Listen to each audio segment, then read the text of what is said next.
live from our studios on Kairaba Avenue. Good evening, viewers, from wherever you're watching us from. It's always good to be back. Happy New Year to each and every one of you. This is the first edition of the Youth Dialogue in 2026. And I'm really excited of the year ahead. I hope you guys are also excited about the opportunities and also the challenges that we are going to face. But today's edition is extra special for me for the fact that I am taking charge, and also it's all about me because it's my birthday, right? So it's all about my achievements, challenges, and of course what I've achieved in 2025. Also looking forward to 2026. So guys, you will see a Youth Dialogue like no other because it's all about me today. I don't have any guests. It's just me versus you. I'm just kidding. So like we always do, we invite young people across the country to actually talk about pertinent issues happening in the country and also their activities and some of the things that they are really involved in as far as youth empowerment is concerned in this country. And joining me to discuss these and others, I have two outstanding women. I'm so excited. That is why I said today's show is extra special.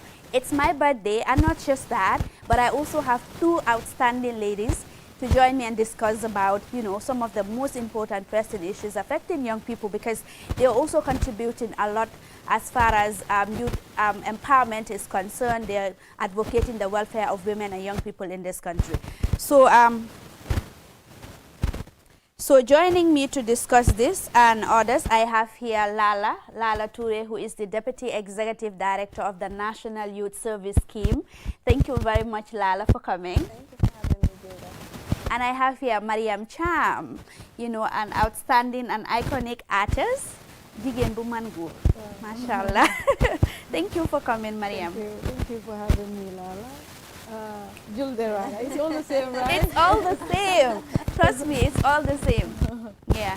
So thank you very much for coming. Really, I'm really excited to have both of you here. Like I said, this is an extra special program because I have two outstanding women, ladies who have really contributed immensely towards youth empowerment, women empowerment in this country. And you've been, into a lot of activities as far as promoting the welfare of women and girls, but overall young people in this country is concerned.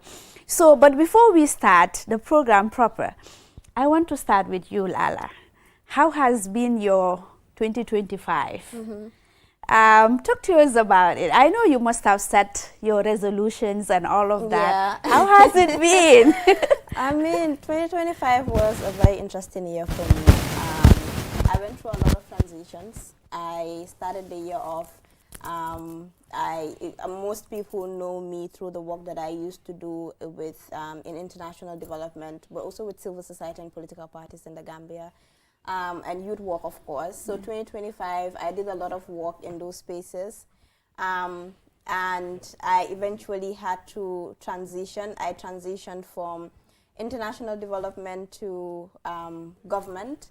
So it was a lot. It was a lot from the beginning. But alhamdulillah, I transitioned easily. It was not easy going from, a space where you're comfortable, an environment that doing work that you're used to with people that you're familiar with, to transition into an entirely new environment, an entirely new space where, the environment is new, the expectations are high, you have all these young people who are looking up to you to deliver in this role in government. So yeah, and on a personal level, I also had, key achievements in 2025. Right? But yeah, 2025 was a great year for me. I've always talked to young people on a more serious note. I've always talked to young people about the need to really played up our collective part in nation building. This has been something that I've actively or passionately advocated for over the years throughout the spaces and the organizations that I've worked in.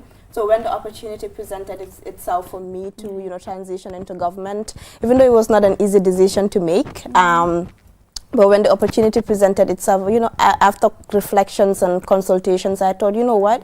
I think it's about time that some of us cross over because sometimes the changes that we want to see cannot be made from the outside. Sometimes we need to sit on these tables where the decisions are made.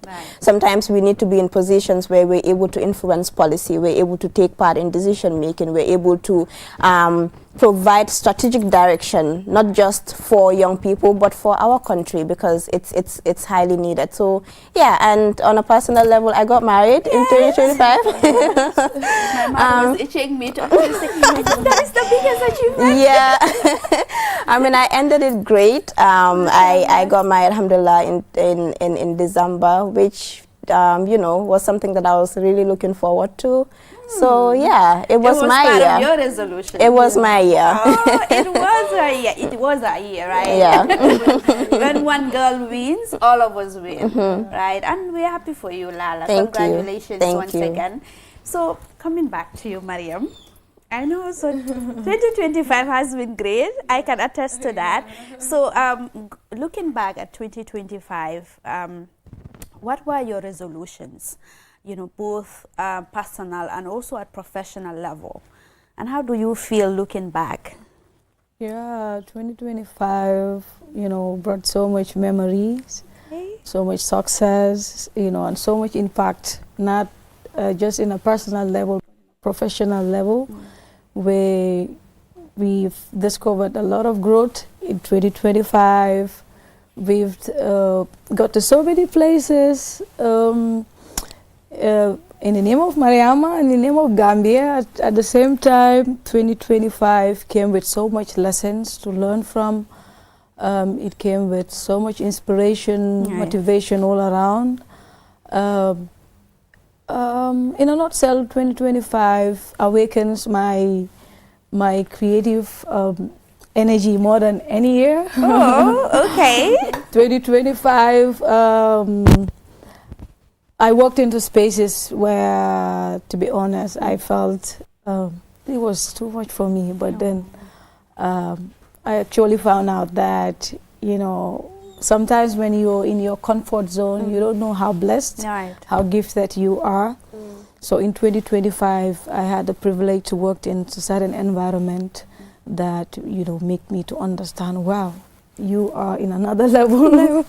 So 2025 allows me to celebrate myself, to celebrate my success, to celebrate my struggles, but at the same time, embrace myself better and, you know, open more, you know, rooms and space to grow, meet new people, create new connections, you know. I was on BBC 2025 in the huge. UK, and 2025 also brought UK, how to call it, BBC to Gambia, because they were to start a new podcast. So they had me on Baba Mal and Sehlo. So when the guy came, was like, how comes Gambia didn't know you? But there at the office there, at the international level, they were like, if you are a fan of Sona Jabati, a fan of Sehlo and Baba Ma, you'll obviously love Mariama's music and mentality. So when he came, I was like, maybe they're over-exaggerating it. But yeah, 2025 was a beautiful year, to be honest. MashaAllah. I'm glad 2025 was a beautiful year for all of you. And looking ahead to 2026, what are we expecting? What are your resolutions? I mean, there's a lot. There's always a lot. You know, you have all these goals, all these things that you want to achieve, both at a personal and a professional level. And I think that for me, particularly, you know how you have like a scale of preference and you have things that you prioritize, things that are more important to you. And I think for me this year it's just about professional growth. I am in a very new environment, like I said. I am very new to government, and expectations are very high because I happen to be one of the youngest in this position and in public service. So you have all these young people who have expectations for you to deliver. You have young people who look up to you because they're also looking for opportunities to get into government. You have, you know, there's a lot that lies on your head. You carry a lot of responsibilities. So it's, I can't fail, I can't fail, I can't fail. And these are the reasons why I need to deliver, because we, are in a country where even though we have a predominantly youthful population, you have very few young people who occupy positions of leadership, especially in a senior level. So for me, when I think about this, I think about the need for, for success, because when you succeed, then you're opening up the door for other young people to be able to do the same, to be able to access the same opportunities. But what I also like to talk about when we set all these expectations and resolutions is a lot of us young people, but particularly those of us that are highly followed, or those of us that work together with other young people across the country, we always talk about our successes, right? So when you asked me about 2025, I talked about all these great things that happened, but realities are such that you have challenges, you have barriers, you have instances where you fail, and a lot of us, the mistakes sometimes we make is we barely talk about those. So you have young people who are struggling out there, who think they're alone in that struggle, but they don't necessarily know that we struggle the same way, or we face the same challenges, because we don't talk about it. So for me, something that's very personal to me this year is also to talk about my failures, to use my social media platforms, to use interviews like this, to talk about things that happened that didn't go according to my plan, things that I didn't succeed in, because that's when you set an example, a realistic example for young people. So you're not, especially in this era of social media. Exactly. So you're not making them feel like they're failures, because at the end of the day, it's hard for everyone, and everyone's just trying to navigate through and find themselves in all these struggles, all these challenges that life throws our way. So this is just to say to all the young people out there, when you see us talk about successes, just know for everyone's success, there's 10 failures or 10 rejections that we've had. So we're all same on one in the struggle, and together we will hopefully make things right. Yeah. I like that. I like the way we really, because success is not valued. Exactly. Failure, so Absolutely. Yeah. And I think, like you mentioned, we need that honest conversation in order for us to actually move forward, because there's a lot of things going on, in the social media that really we need to talk about it. So Mariam, let's talk about your 2026. What are your resolutions? Yeah, 2026, I have like some really big resolutions. Okay, bring them on. Yeah, professionally, I've dropped my project called the Kondane. So that's for 2026, that's my biggest resolution as of now. And to break more barriers, inspire more youths and young women to use their talents, their voice in a meaningful way to impact their society and their community. So, yeah, we go on, like, dive and dig out more in our creative space, just to inspire people, but also use our music and art as a tool for change. I think 2025, we're coming with some projects, especially this Kondane. So this concept, this Kondane is something that is I'm so much passionate to talk about. Mashallah. So when Lala just talked about failure, like, we need to be really comfortable. So when you look at the Kondane, the piggy bank, it's the way it's shaped. So when you have an objective in life, or you have something to buy, and then your hopes are on that Kondane, you just will drop every little penny you have on it. It does not matter whether it's $5, $2, or $1, or 50 buttons. So in life, there are the little contributions that you do, the patience, the resilience, the failure, make you who you are today. So with this Kondane stuff, like how the concept came about, because I'm not just here as Mariama and, celebrated today. It all came from somewhere. A young girl who had this vision of becoming a professional musician and a star, but also is rooted into something. So the time in the Gambian context, to see young girls or women really, rising to such a position is very difficult, because all we see is that it's just like in other sectors also. The music industry is male dominated. Exactly. So seeing a young girl, you know, going international and doing stuff, people were wondering, like, has it been all rosy along the way? Yeah. But I'm glad that you're also talking about the fact that it has been challenging. It has to, been, to actually get to when I was studying yeah. music, I was the only girl in the school. I was the youngest, and to be honest, studying music is one of the most difficult thing, you know, because Wow. it's a whole different kind of a feel, you know, of its own. Yeah. So it was challenging, to be honest, that I took the oaths Yeah. to say, maybe I am the only girl here, but I won't be the last one. So Right. I took it upon me to inspire a lot of them. So those years of struggle, those years of failures, rejection, is what I save up to this Kondane today. Wow. And I believe in that way. We're all Kondanes because Yeah. you were born from some, you know, Yeah. from your parents.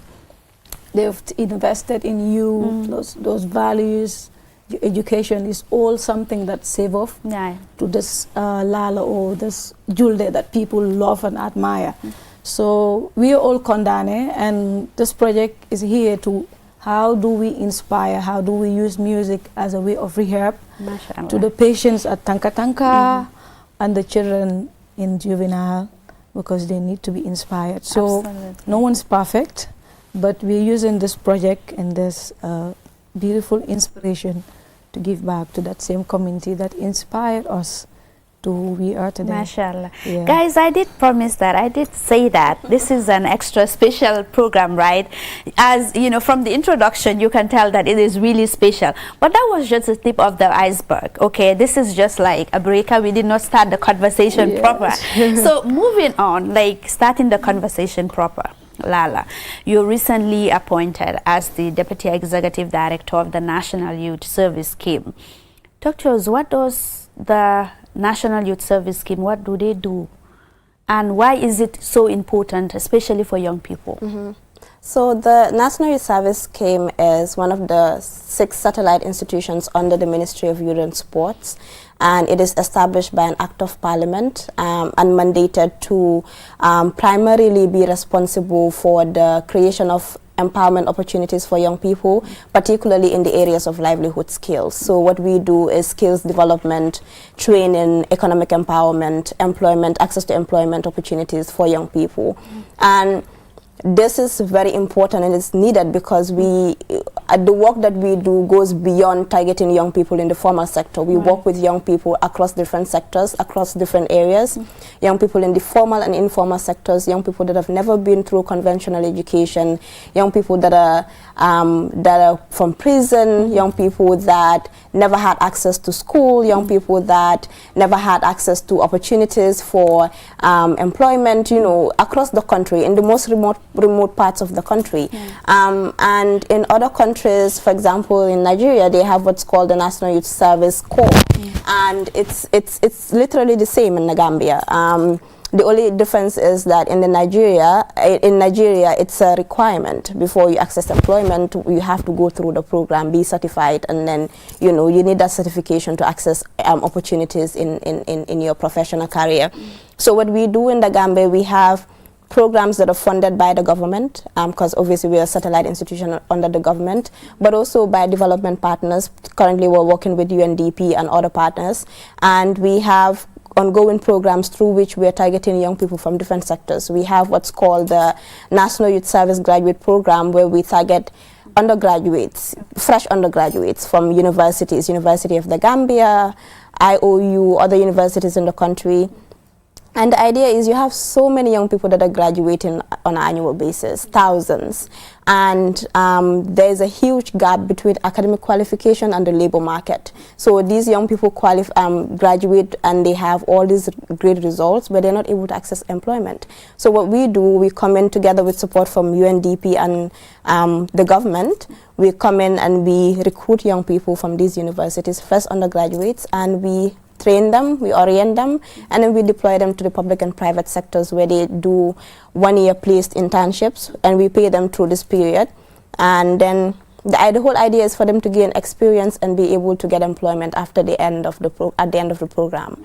And we also have the apprenticeship training program, which targets young people who've never been to school, like school dropouts, young people that have never been to school, young people from the madrasas, young people from the prisons.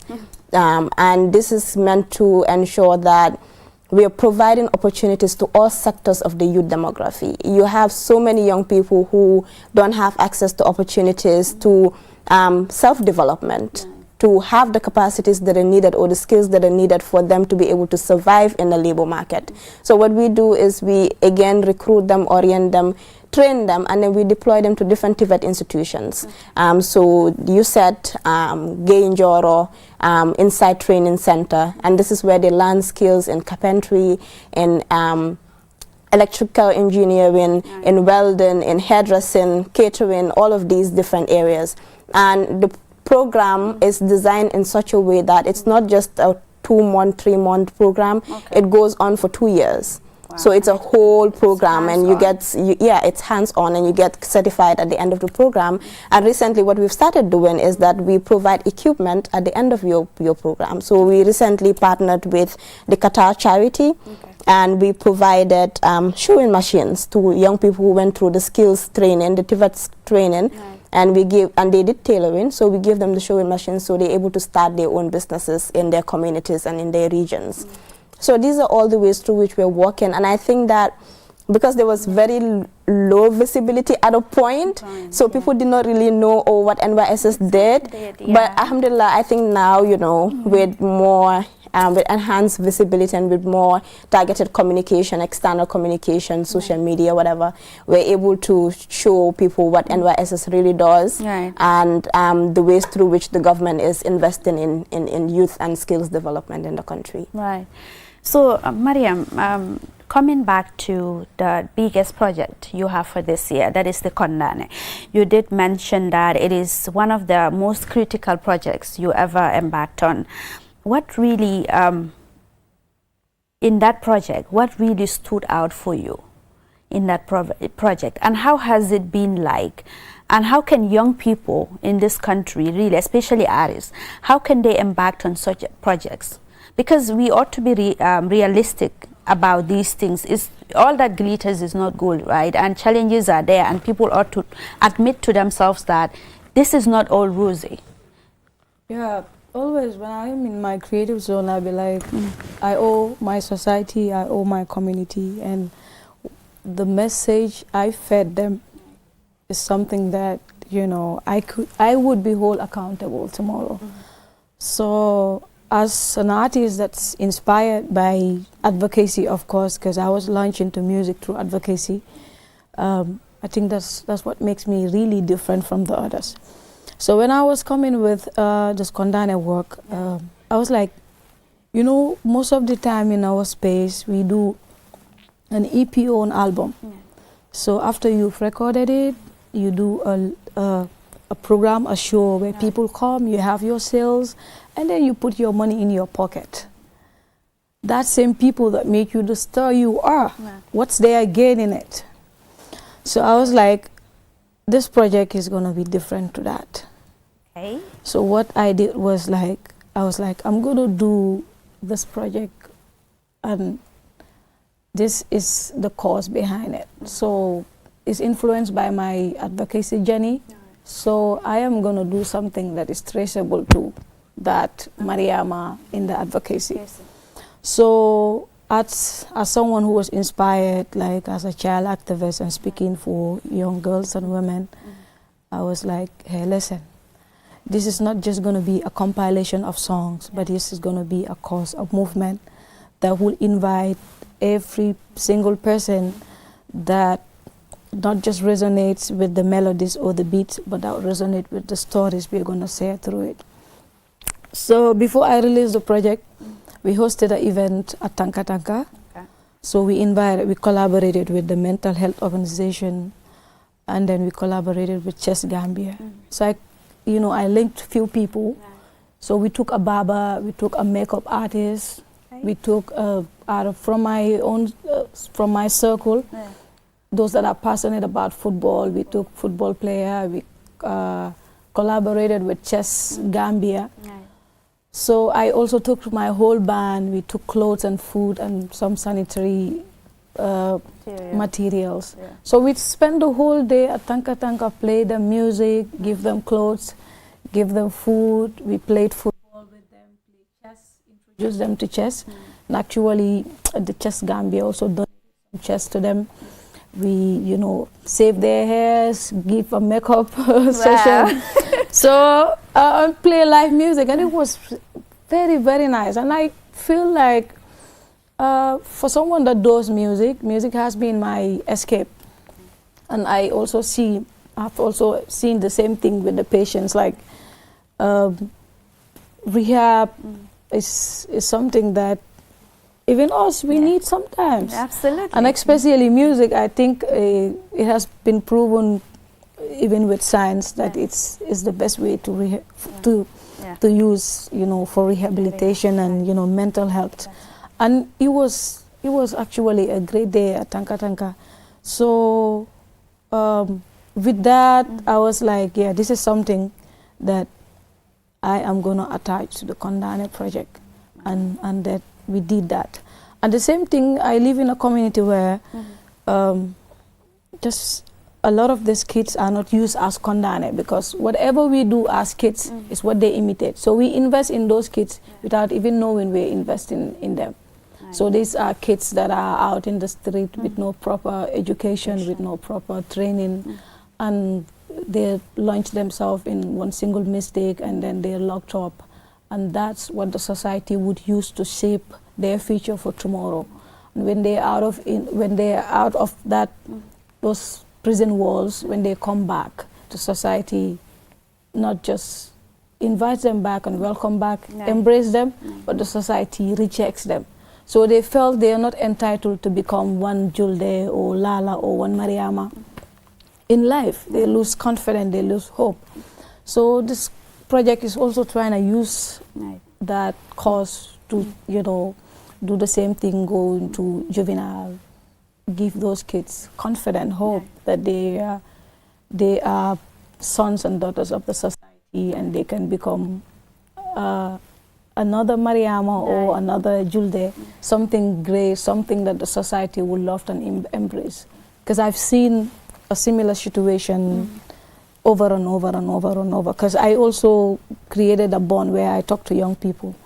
So this Kondane is not just Mariamas, it involves everybody, because when we are better off as a society and when young people are shaped, I think then we have confident, then we could say we have how to call it, a good generation of leaders tomorrow. Right. So, but when young people are not, you know, in that positive mindset to be built, to be educated, to be shaped, to be inspired, I think they lack the motivation, and that's what we're trying to do with this Kondane project. So it comes along with a clothing brand. This is Kondane is made in the Gambia.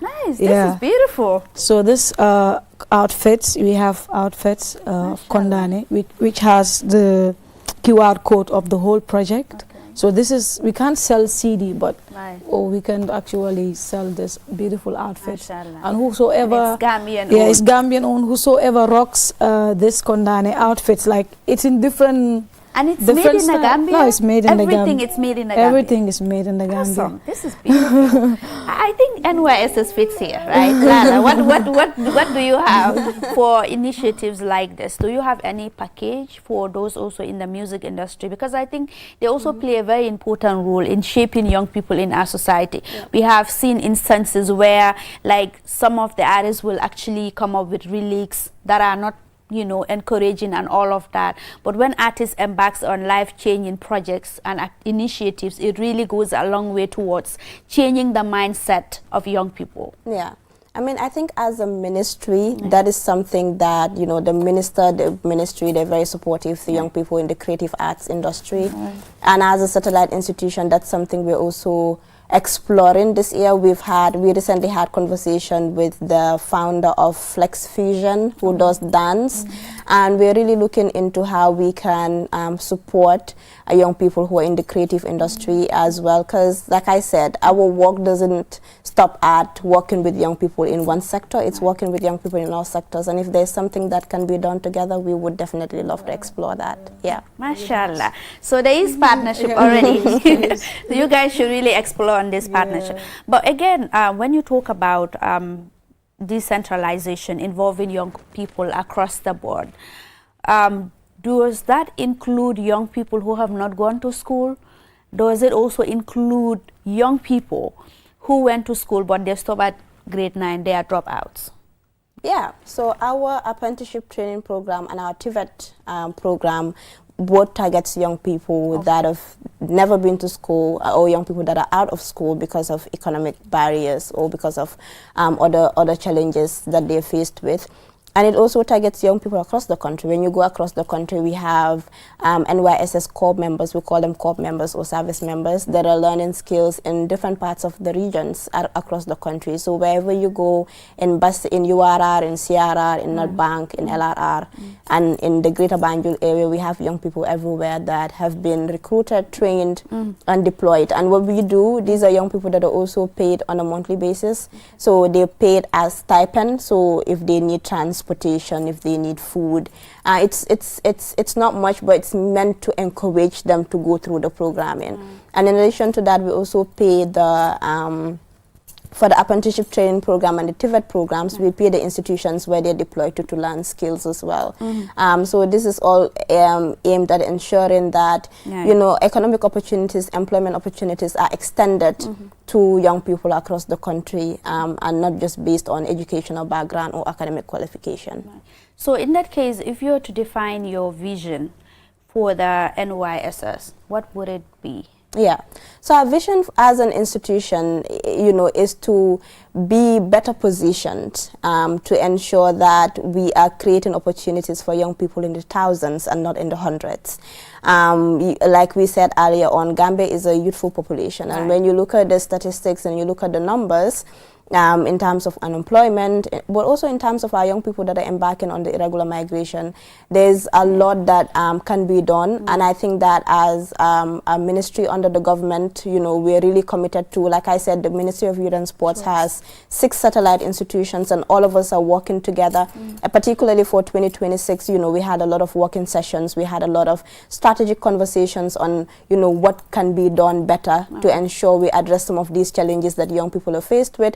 And that is the commitment, that is the vision moving forward for the ministry on the Bakari and for NYSS as well as a satellite institution. Right. Yeah. So Mariam, coming back to the Kondane project, what is the track there that is most personal to you, and why is that? You have 7 tracks, right? Yeah, there's 7 tracks. 7 tracks. I think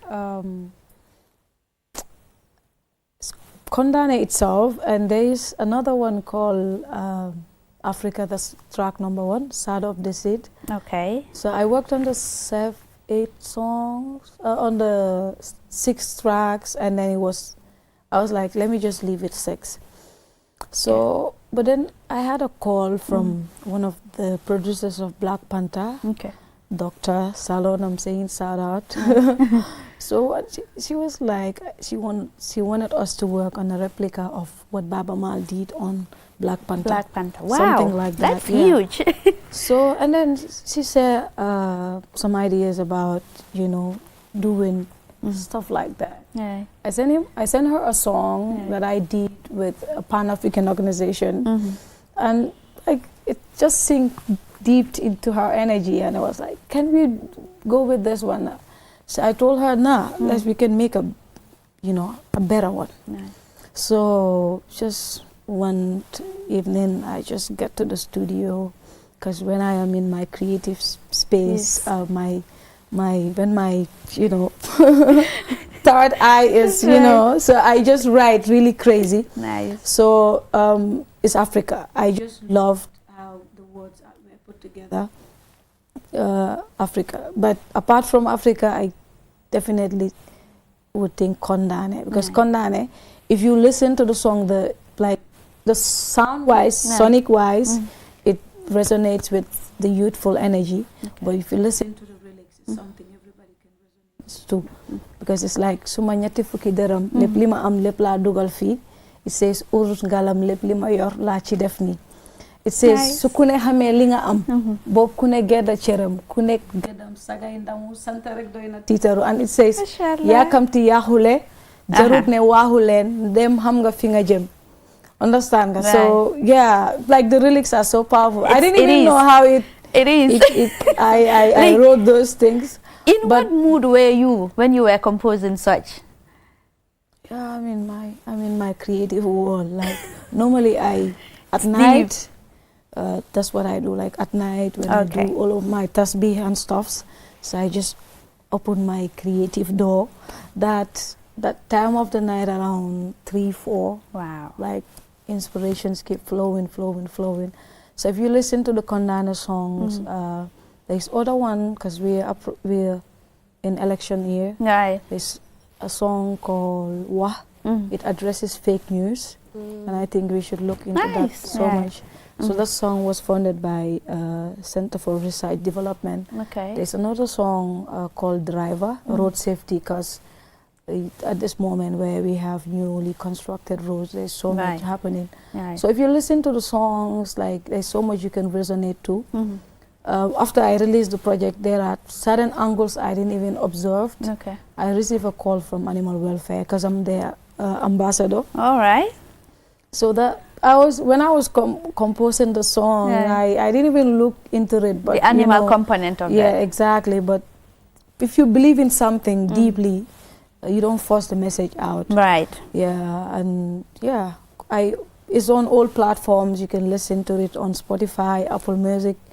So yeah, Kondane. But as I say, it's more than just a compilation of songs. Right. The cause behind it, it's more meaningful to me than just those songs. Yeah. Right.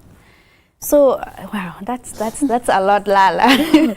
So we were talking about the issue of, you started briefly on the issue of irregular migration, and we know that it has really been a pressing issue for the Gambia, in the past weeks and months in this country. Is there any initiative that the ministry is really working on with other, sister security agencies to ensure that, these things are addressed? Because like you mentioned, Gambia is a youthful population. So if we have, because last year alone, the data is over 2,700 young people embarked on this journey. So that's really a lot of it, and we've seen also the number of deaths that occur in this irregular migration. Is there any initiative for 2026 to address that?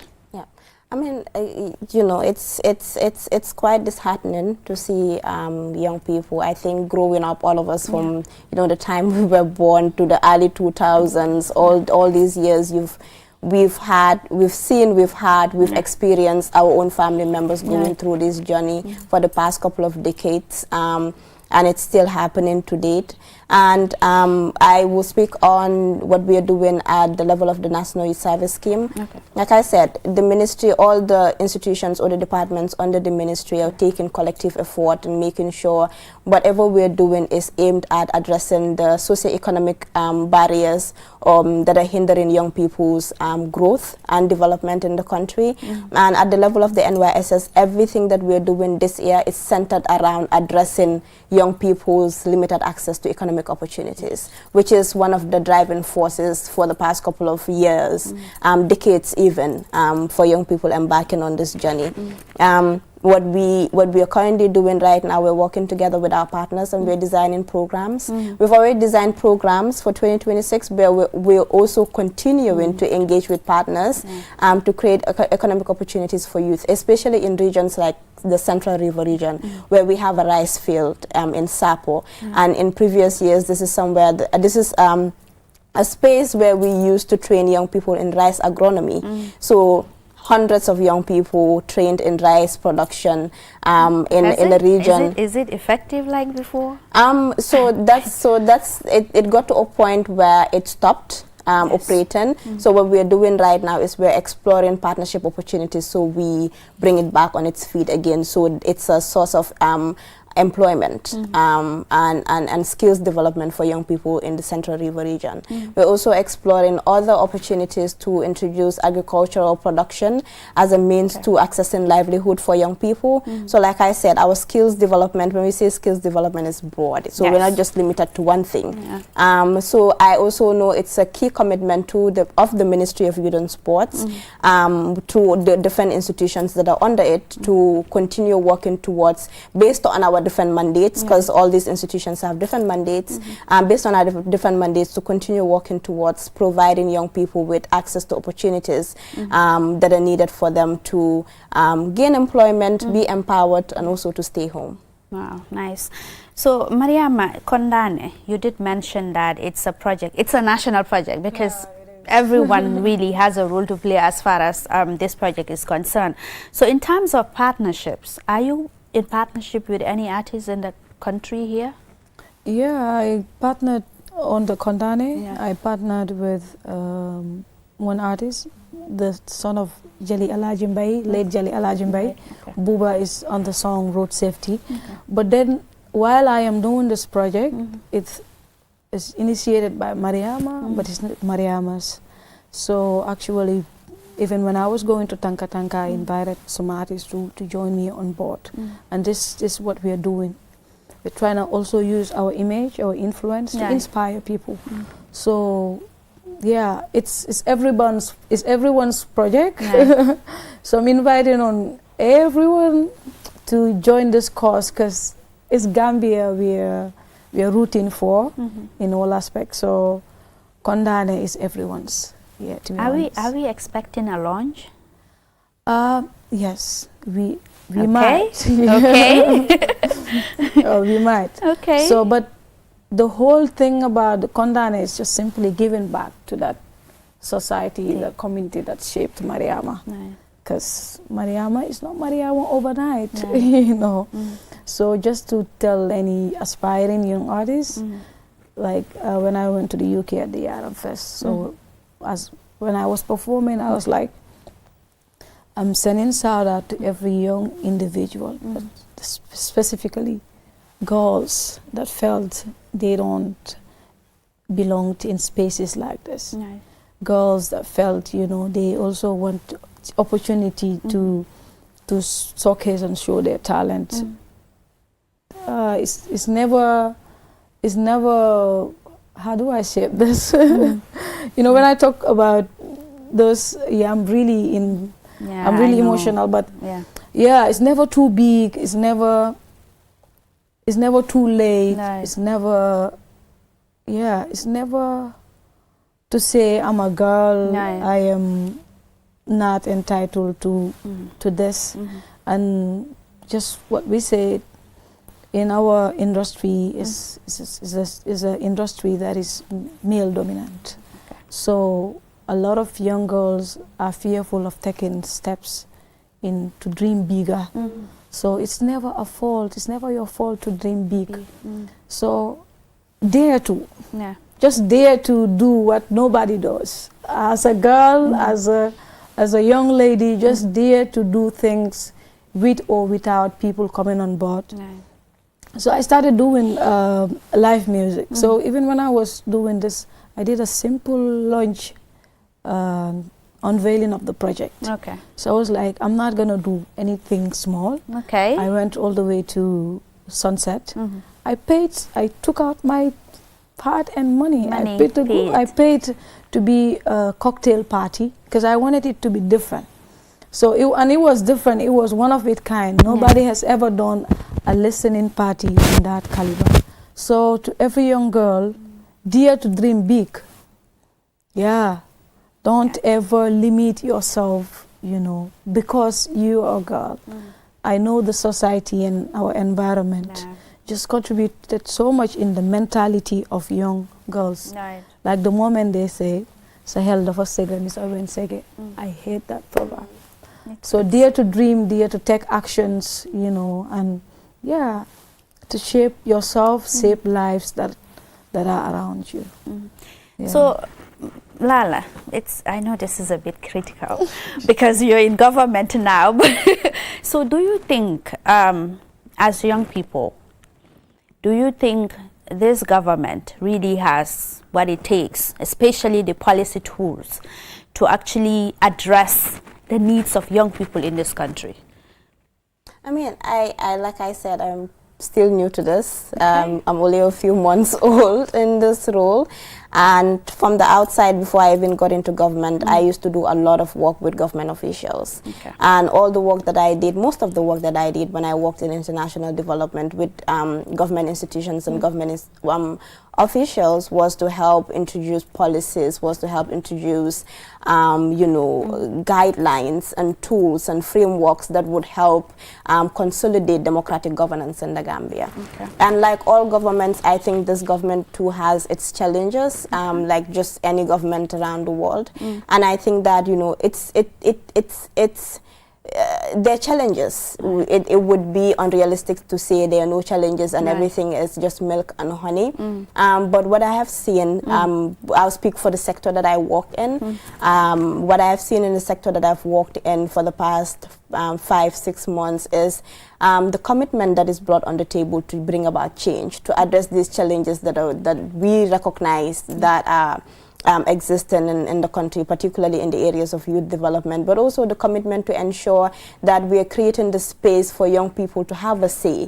We're creating the space for young people to have a dialogue. Just in a couple of days, we would be going around the country with the Honorable Minister, where he will be holding town halls with young people. Young people. And I hope you will them. take a QTV with you, especially the youth dialogue team. Well, I hope you will see. take us with you. I mean, that's at the level of the ministry, but that just speaks to, you know, the commitment to ensure that whatever we're doing is in consultation with young people. At our level, at the National Youth Service Scheme, we're always consulting with young people. Our office is always open. Our doors are always open. We're always reaching out to young people.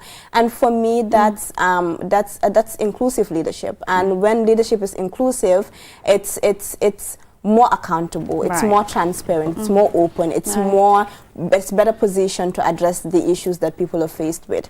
So while there are all these challenges that we recognize, that we've recognized even before we got into government, I think that I have seen the level of commitment from my staff, from people that I work with in the different sectors within the ministry to address these barriers and these challenges. So how many young people are we even talking about that are under this scheme?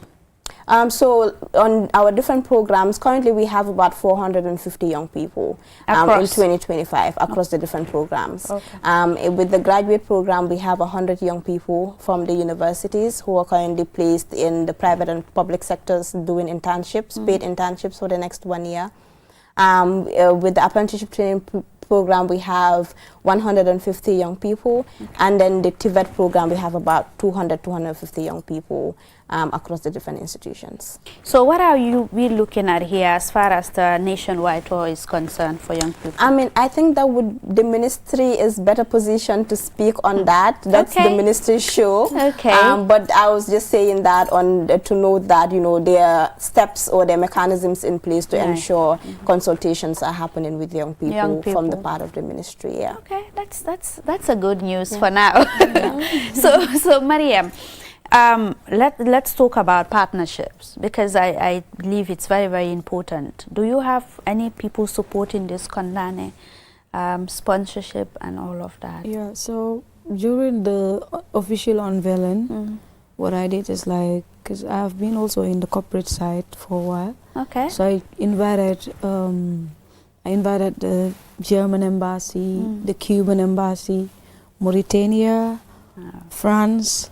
I invited the tourism board, and also there's a project, the tourism resilience diversification project. So which I am part of the second cohort.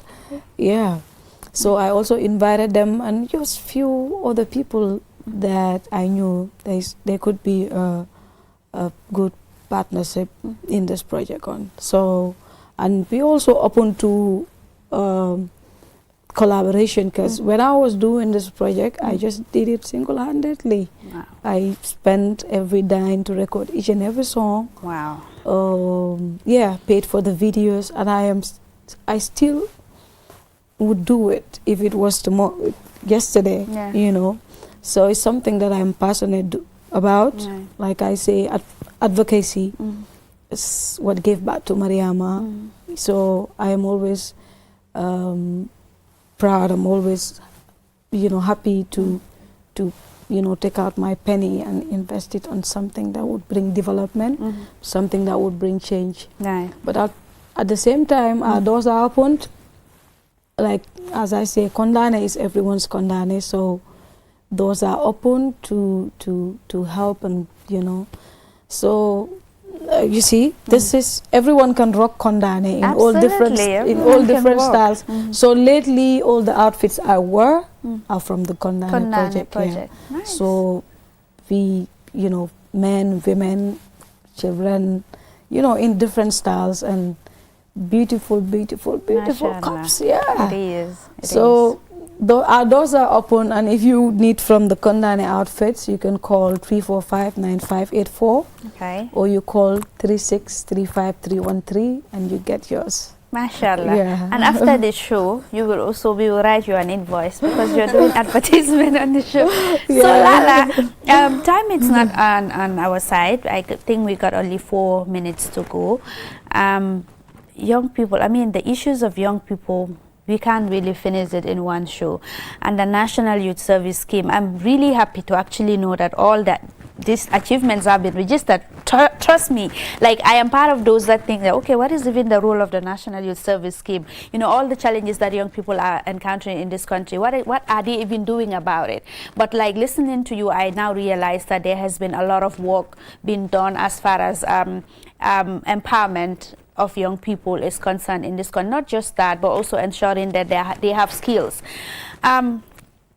At the level of collaboration and funding, I will ask the same question to you.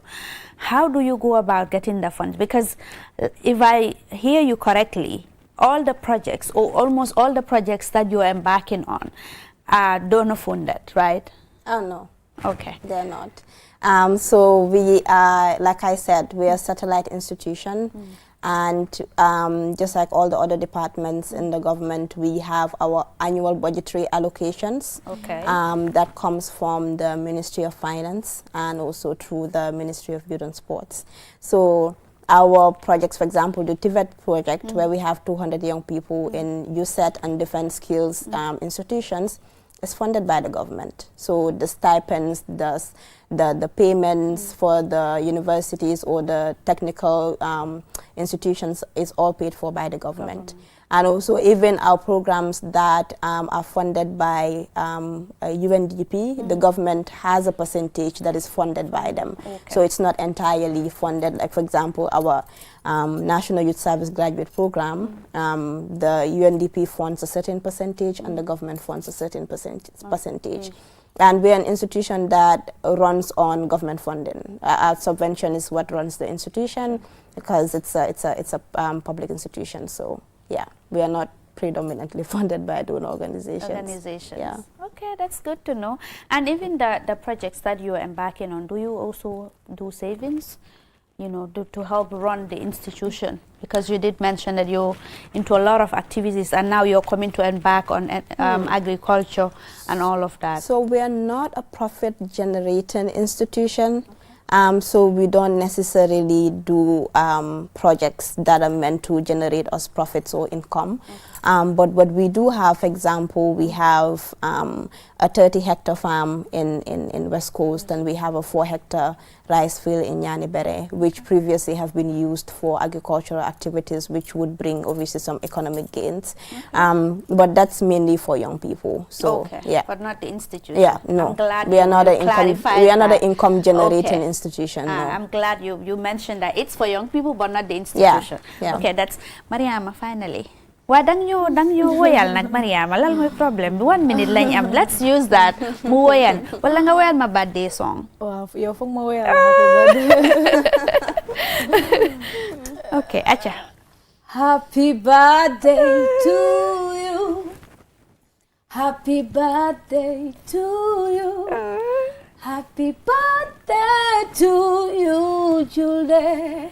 Happy birthday to you. Mashallah. Joyeux anniversaire.